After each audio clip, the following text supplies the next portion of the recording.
Hi, everybody. Welcome back. John Suntress here from Mainframe Comic Con and the Word Balloon Podcast, and very excited to do another Talent Talk interview, a great event coming up with our guest today. Fantastic writer. You've loved his work at all the major publishers, and looking forward to talking to him today. It's Ron Marz, everybody. Hey, John. How are you? There he is. Welcome back, Ron. Thanks for having me. It's a pleasure to see you as always, but even more so now that we can't even see each other at shows or anywhere else. I hear you, man. I know, but thank God for technology and also the opportunity for you to talk directly to fans with this Talent Talk event. Tell us about the event coming up. I believe that is what we writers call a segue. That is what we're doing in lieu of actually being able to be at shows and be actually across the table from attendees at conventions, as we're doing some Q&A sessions online and through Talent Talk Live, and they're really going to be pretty loose, pretty informal, and ultimately we're going to go in whatever direction the attendees would like to go. So I'm happy to answer whatever questions they might have about Hal Jordan going nuts, or how big the Silver Surfer surfboard is, or who would have actually won the Wolverine versus Lobo fight in Marvel versus DC, and I guess we'll probably tell a few tales out of school too while we're doing it. Sounds great, man. And that's a good thumbnail of some of the big highlights of your career over the days. And we should talk about some of those moments, like Emerald Twilight. Am I right? Wasn't that what it was called? The event where poor Hal went nuts? For good or ill, that's what it was called. Because back then we called anything that had to do with Green Lantern Emerald something or other. And obviously it was sort of the bookend to Emerald Dawn, which had sort of relaunched Hal into the DC universe, 5 or 6 years before. Well, and tell me about, because it's always interesting when a character and the company is making a conscious choice to retire a character. I mean, and it's only happened a few times. And I certainly remember in the 80s when they did it with Barry Allen. And I understand. I mean, God, if you look at the sales, it really, there was a need to kind of boost things in Flash and maybe go into a different direction. What was the thinking in terms of what to do with Hal? Well, comics are forever the shotgun marriage of art and commerce. And when the commerce end of things isn't going well, there's a change in the art. That's the capital A art, not just who's drawing the book. So, the franchise was sort of moribund and the sales were not good for Green Lantern. So the decision was ultimately made by DC that they wanted to go in a different direction and bring in a different star, a different lead character for the book, and a character that was going to be new. So Emerald Twilight was really really DC editorial's storyline to remove Hal from being the lead in the book, and then sort of, the rest of it was deposited on our plate, Darryl Banks and myself, to create a new Green Lantern, which we did, and Kyle Rayner, of course.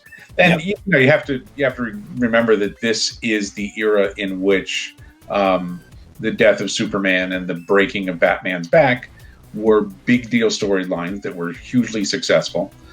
So this was the next natural. This was the natural progression for the next storyline, and the main difference being that Superman didn't stay dead and Batman didn't stay broken, but for more than a decade, Kyle remained the main character in the book, not Hal. Right, and also the breakup of the Green Lantern Corps.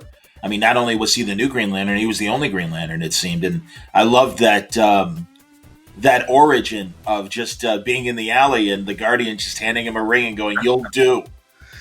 Well, and, that kind of thing, that maybe a guy that wasn't prepared for the mantle that he just got thrust upon him and everything was now going to be a big hero. Well, I always find to me, the story of the hero becoming the hero is generally a lot more interesting than the hero being the hero. And traditional superhero comics are are generally a lot of middle. There's an origin story, and then there's a lot of middle because they don't really end. So for our purposes, we wanted to lean into that origin story and have the growing of the hero be a big part of the storyline. Have somebody who was not a hero when he inherits this mantle. Obviously, Hal being very much a creation of the 60s, late 50s, obviously, but really coming into his own in the 60s and in the space race. Hal is a great character, and he was basically Chuck Yeager with a magic ring. So we wanted to do something different. If the editorial edict was to take Hal out of the book and go in a different direction, we wanted to go in as much of a different direction as possible, or as much as we were allowed, with the lead character. So I grew up as a Spider-Man fan as a kid, and I always felt like Spider-Man was the everyman character. He was the character that you could see yourself being. You didn't necessarily see yourself as, millionaire Bruce Wayne or last son of Krypton Clark Kent. Those were very specific, unique people, and you didn't really aspire to be them. But you could kind of feel like you could be Peter Parker. You could be the nerd who couldn't get a date in school and yet was secretly the hero. So we really leaned into that everyman sensibility for Kyle. We wanted it to kind of be, all right, what happens if you get the power ring? What happens if just a normal guy gets the power ring and has to live up to that mantle? He was not somebody who was a fearless test pilot before he ever got the ring. He was not a hero in any way. And, I've used the example before. To me, I'm always enthralled by characters who are just regular people, ordinary people who get thrust into extraordinary circumstances. Cary Grant in North by Northwest is always my go-to example. He's thrust into this spy plot, and he has no idea what he's doing, and he's not prepared for it all. To me, that makes the audience root for him that much harder. Understood. Absolutely. As Kyle's origin story began, there was an interesting controversy that I think you, frankly, in my opinion, innocently walked into, and that was the death of Kyle's girlfriend. And I think people were very shocked by it. Again, we're in a very culture-sensitive time right now as well. And I wonder, observing, what you experienced then and coming through it, and obviously glad to see that people are, still enjoying your stories and everything. And it was a different time. But yeah, what was that like, having to kind of deal with the whole women in refrigerators controversy as a writer who, as I said, I think was just telling a story, and sometimes you don't know how art's going to hit people, and there was a portion of the audience that obviously, took offense. Sure. Well, it was a shocking, horrific thing, and it was intended to be a shocking, horrific thing because this is a thing that the bad guy did. Generally, bad guys are known to be bad guys because they do bad things. So we absolutely wanted to show, this was a really bad person, and that the stakes of having this power ring for Kyle didn't just affect him. It was a danger to everybody around him, and certainly it leans into, kind of unwittingly at the time, into the trope of the hero's girlfriend being at risk, and the hero never really being at risk. It's the Gwen Stacy thing. Yep. And I honestly, I don't think I had even read the Gwen Stacy arc, at that point in my life. I was still fairly young when I wrote the Green Lantern stuff. So I was aware of it. I knew what happened to Gwen Stacy, but to me, it was much more of an Uncle Ben moment than a Gwen Stacy moment. Sure. But I can see in retrospect, certainly, that's the example that everybody goes to. But it was, in my mind, it was really the Uncle Ben thing where the hero is irresponsible and the people around him pay the price. in our case, it was his girlfriend, because he didn't really have much else in the way of family. Right. And look, we wanted it to hurt. We wanted the readers to really kind of fall in love with Alex. That's his girlfriend's name. In the issues leading up to this, because I always knew that there was going to be this traumatic event that would have an impact on the book and would end up forcing him to move from one coast to the other and really kind of upend how the book was set up. We wanted it to be rough, and we wanted you to be upset about it. If you're going to kill off a character and the audience isn't upset, you maybe didn't do the right job. If nobody cares about the character you killed off, you picked the wrong character.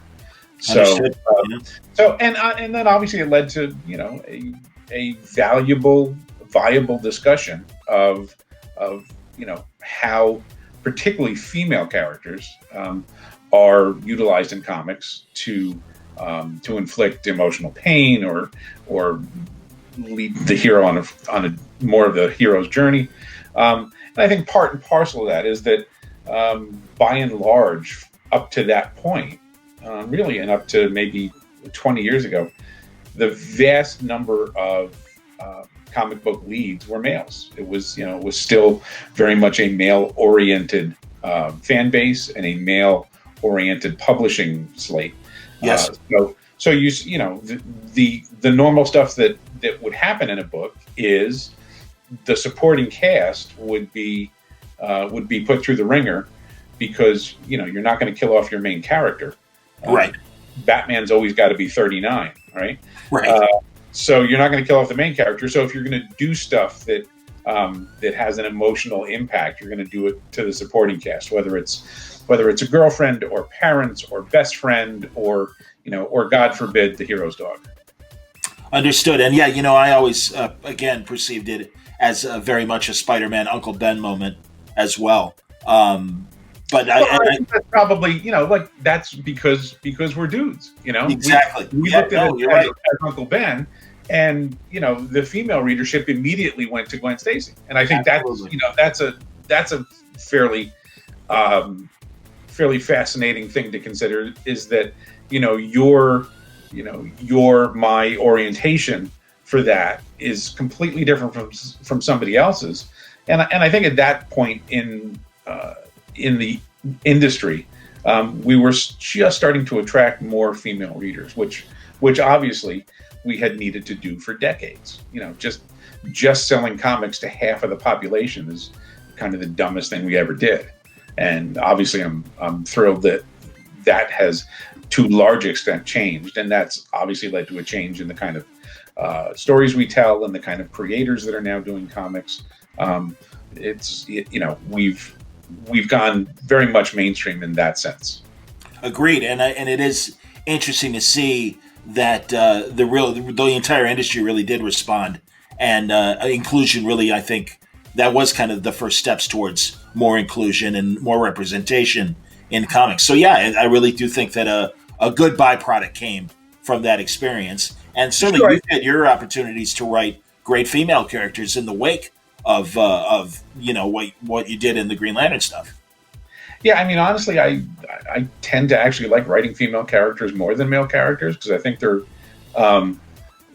they tend to be a little bit more emotionally mature, intellectually sound, and to a certain extent, a little bit more on top of things than the male characters. So, I mean, doing almost 10 years on Sarah Pazzini for Witchblade was great. I adored her. I adored the character. I adored the concept.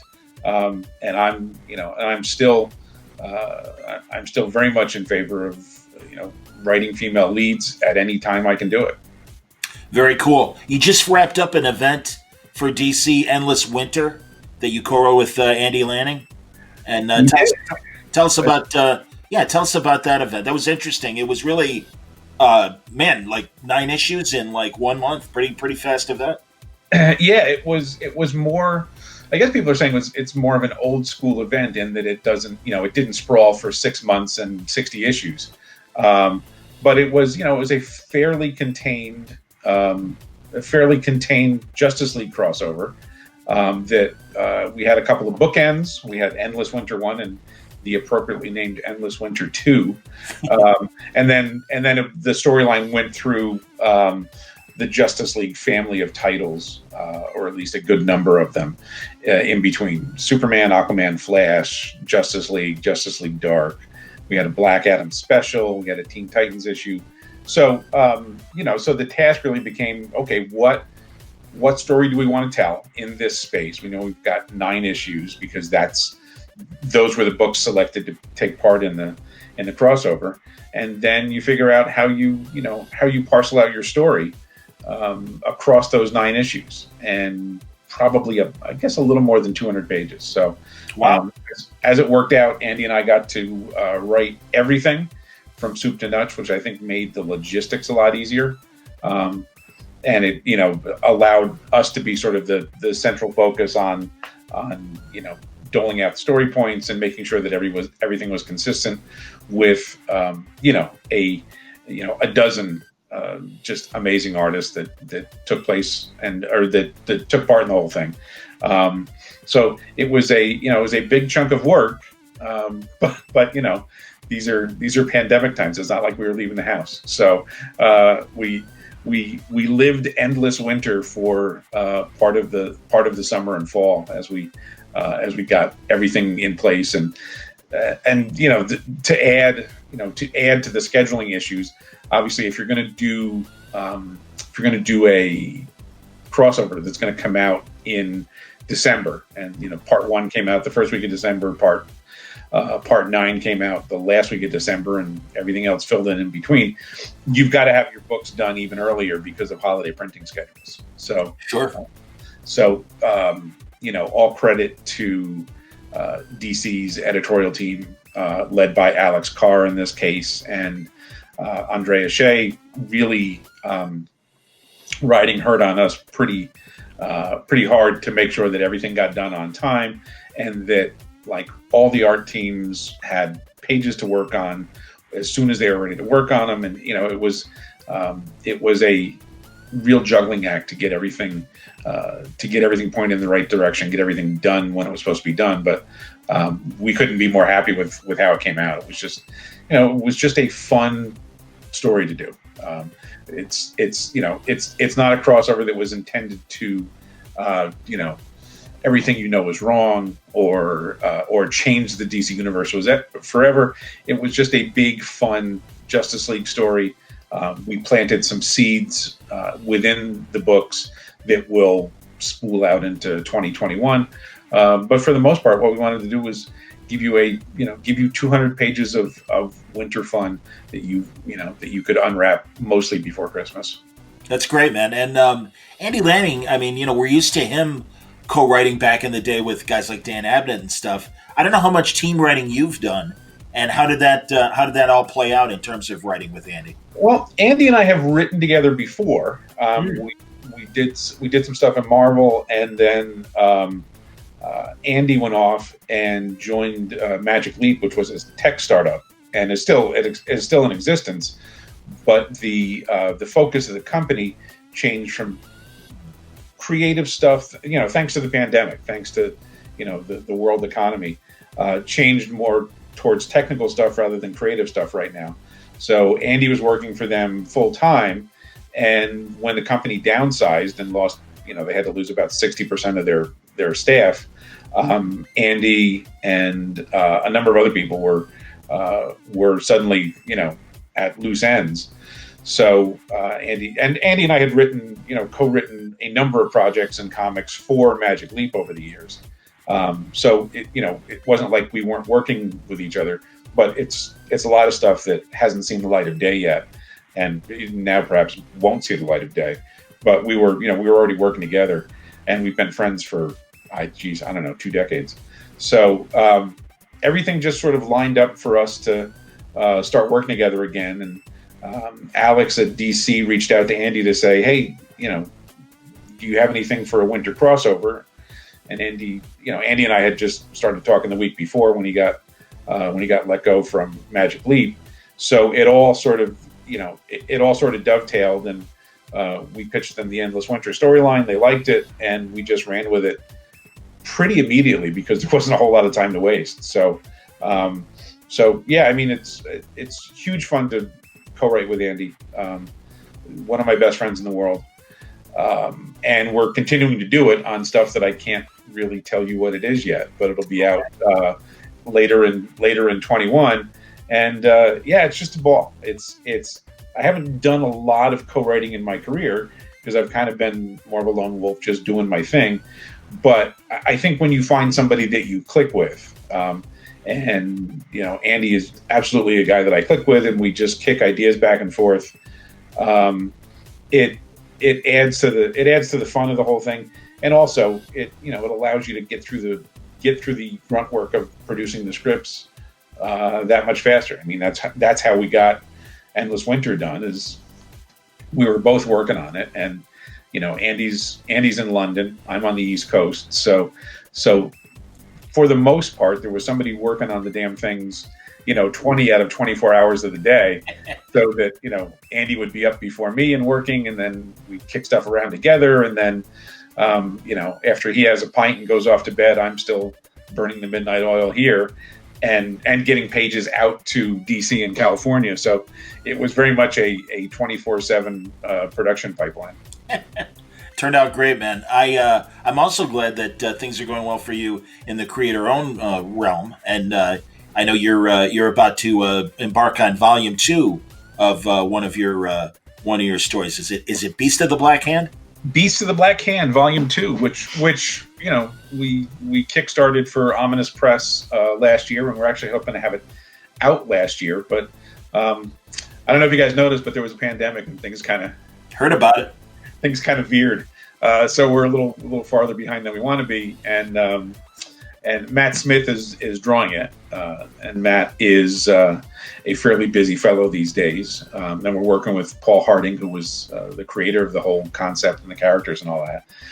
And Matt tore his rotator cuff, which is not a great thing to do when you're an artist. Oh my God, yeah. So Matt is still plowing through pages, but they're coming a little slower than they normally would because real life intervenes. And I think Matt's like major league pitching career is probably never going to come back at this point. Yeah, jeez, that sucks, man. No, tell people about Beast of the Black Hand. We generally say that Beast of the Black Hand is diesel punk espionage, but with monsters, because everything's better with monsters. So it's kind of an alternate reality story that takes place starting in 1919, right after World War I, with a lot of characters that are actually real people.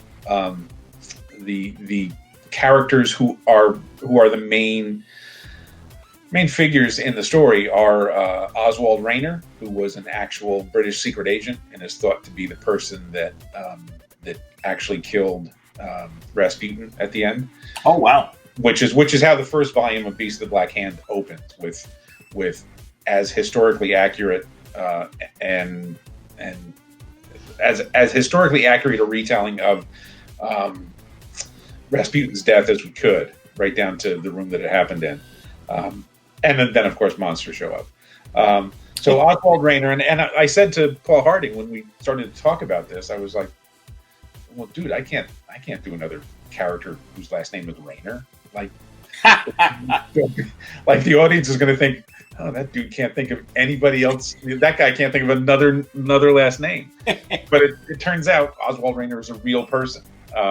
He is a real British secret agent.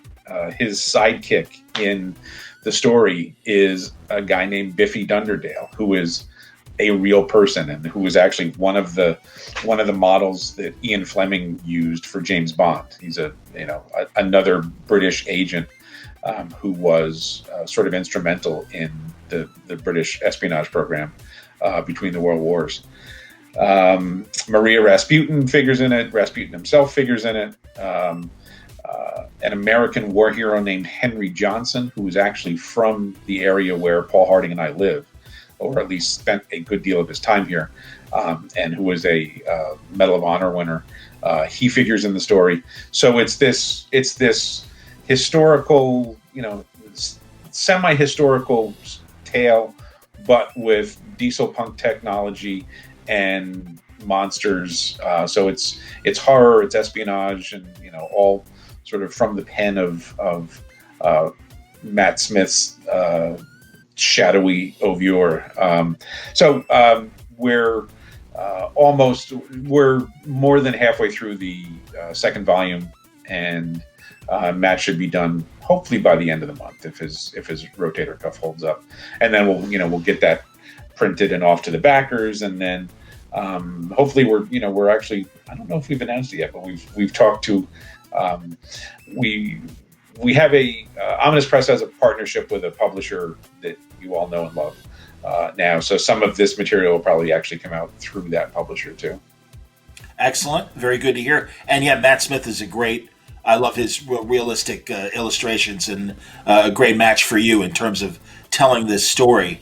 And another story that I know you're involved with, that you were just telling me about a couple days ago, with Rick Leonardi, and I'll let you describe the story and then how much you're willing to say, because I know it's still kind of in the planning stages right now. It's still sort of under wraps, but I talked to our editor, and he's like, well, you can talk about it a little bit, just don't give out the specifics, or too many specifics. Don't give out the page count. Don't give out the release date and all that. So Rick Leonardi, who was again one of my buddies in the business, and one of the nice things about comics is you end up working with your friends a lot of the time, and it's just it's not like work; it's a pleasure.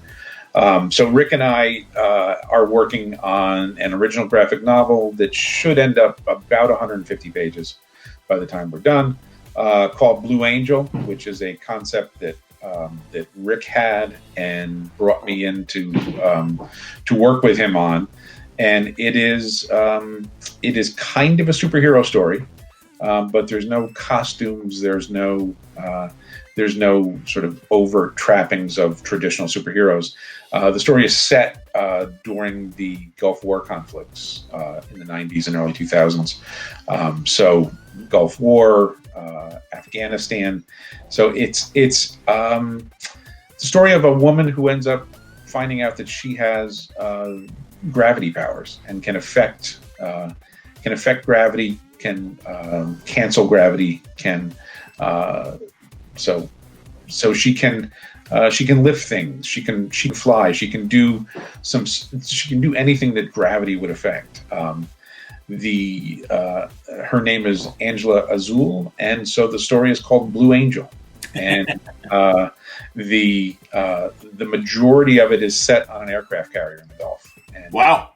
Rick is a huge fan of aviation and fighter jets and all of that military hardware, and is really good at drawing it. So he's just drawing the hell out of this thing. So it's set in the real world. It's set during specific historic events, but there's this slight superhero twist to it. So what the story is really about is kind of examining what war would be like and what the world would be like if this sort of power was introduced into it. So it's an examination of our foreign policy, and in particular what heroism means for the military, and the good guys and bad guys that you have in any of these situations. The politicians often end up being bad guys, and the good guys end up being the military people caught in between. So it's just, and Rick, I think, is doing just some of the best work of his career. It's really lovely stuff. The plan is to have the book out later this year. It's an original graphic novel, so we're doing the whole thing at once. It's going to be about 150 pages. Me writing, Rick drawing, and obviously the two of us collaborating on the story to a great extent. And it will be released through Dead Reckoning, which is the graphic novel imprint from Naval Institute Press. Wow, that's amazing. And I really, that and Beast of the Black Hand, I love that you're writing these stories in backdrops that aren't conventional. And it's kind of cool that, you're, I mean, are you, do you find you're challenging yourself? Are these opportunities suddenly coming to you and you're like, oh, that's cool. I wouldn't have thought of doing that. I mean, how much of that is, you're, Part of it is you just you kick around ideas with your friends and you end up doing them.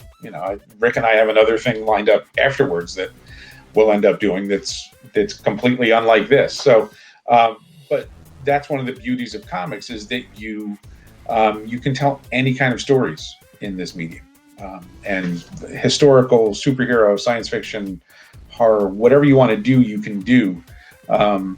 And I like to try to stretch as many different muscles as I can. So I want to tell as many different kinds of stories, and that includes the Justice League fighting ice monsters, sure. down to kind of contemporary military adventure with a superhero twist. To me, they're all character-driven stories, and I don't look askance at any particular genre or anything like that. I want to play with them all. That's excellent, man. And I think a great opportunity for people to jump on your Talent Talk on the 21st. And if they just want to talk comics, that's great. But also if they really want to get some interesting tips on writing and stuff, I think your entire body of work represents a lot of different areas that I think people will glean a lot of great information from. So we'll run the gamut, and if you want to hear about how Marvel versus DC came together, we'll talk about that. Or if you want to talk about how you break down a script and or how you end up pitching books to publishers. That sort of stuff is constantly evolving. So I'm happy to discuss any of it. It's not my first rodeo, so I've got some tales to tell. Oh, no question. Are we gonna see more DC and Marvel stuff from you in 2021? Yeah, we'd like to. Andy and I intend to keep working together, and we've had some discussions about what the next thing could be. I'm in a position right now where I'm sort of working on 4 or 5 different things, and none of them have been announced yet. So it kind of looks like I'm just sitting here twiddling my thumbs, but I get up every morning and there's a marathon to run. So, which is a good position to be in. I mean, it's been great to be really well and truly occupied during the pandemic because honestly, there's nothing else to do. There are no shows. You can't go to the movies. There's no concerts to go to. So, hunkering down and getting work done has been great. So that'll be, that looks to be what we're gonna, how we're gonna occupy ourselves for at least the first half of this year and probably a bit longer. Sounds good, man. Well, and a handful of fans can entertain themselves by joining you next Thursday on this Talent Talk and get a nice conversation going. Hopefully, one that will equal or surpass the one that we're having today. So, hopefully so. I mean, honestly, the chance to meet fans and to have conversations and to just be sort of part of the community that you get from a convention, or even going to the hotel bar after the convention and having a beer with people. Boy, you don't realize how much you value that until it's suddenly taken away from you. So this is our substitute for now, and I hope people come out and we'll all have a pint and have some fun. Absolutely, man. It's always good to see you run, and continued success on everything you've got going right now. And when you're able to talk about some of these things that you've got in the hopper, when they're able to be talked about, I hope you come back and do another Word Balloon real soon, and we'll talk more about it. You're always my favorite to talk to, so we'll do it soon.